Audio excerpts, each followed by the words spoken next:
Makosa matatu unayoyafanya wakati wa tendo la ndoa. Leo nimewakumbuka wanandoa. Naongea na wanandoa. Kama wewe ni bachelor, wewe bado msela, unahisi muda bado haujafika, wewe ni kijana, tafadhali swipe video hii, haikuhusu.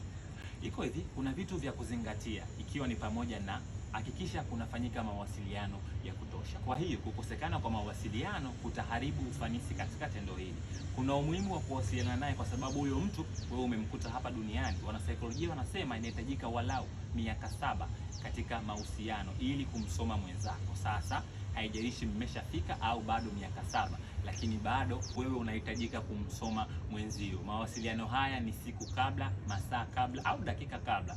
Fanya hata kwa kumtumia ujumbe, mpigie simu, muandae kisaikolojia. Mimi huaga na waambia watu ya kwamba tendo la ndoa huwa linafanyika kabla ya tendo la ndoa, yaani linafanyika kwenye akili kabla ya kuja kwenye mwili. Lakini ishu ya pili, kosa la pili unalolifanya ni kukosekana kwa usafi. Hii inawahusu sana wanaume. Asikwambie mtu wakati wa ile shughuli ukawa unataka kuingia labda ukakutana na harufu mbaya. Haijalishi harufu hii ipoje. Kama ni kwa mwanamke, mara nyingine inaweza ikawa ni ile harufu ambayo inafanania na harufu ya shombo ya samaki, au mara nyingine kwa wanaume ambao wanashindwa kujitunza na kusafisha sehemu zao kwa usafi ule ambao tunashauri. Kwa hiyo hii inaweza ikawa kero au kumbuguzi mwenza wako na kupunguza efficiency katika tendo hili. Kosa la tatu ambalo unalifanya ni kushindwa kuzingatia swala la kumridhisha mwenzako, yani ubinafsi. Wanaume tunaongoza pia kwenye issue hii. Unatoka huko umejiandaa kwamba mimi nikifika pale nifanye style hii, nifike raundi hizi, then nilale, nipumzike, nimechoka.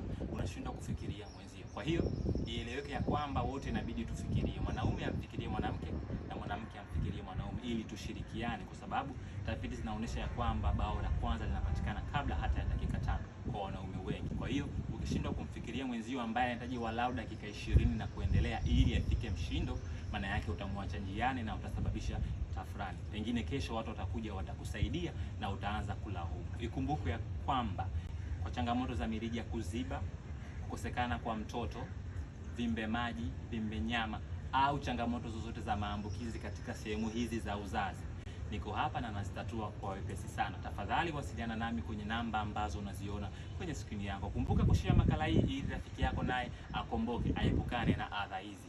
Na mwisho wa siku tukumbuke, hii ni Swahili Medics. Mwambie rafiki amuite rafiki. Chao.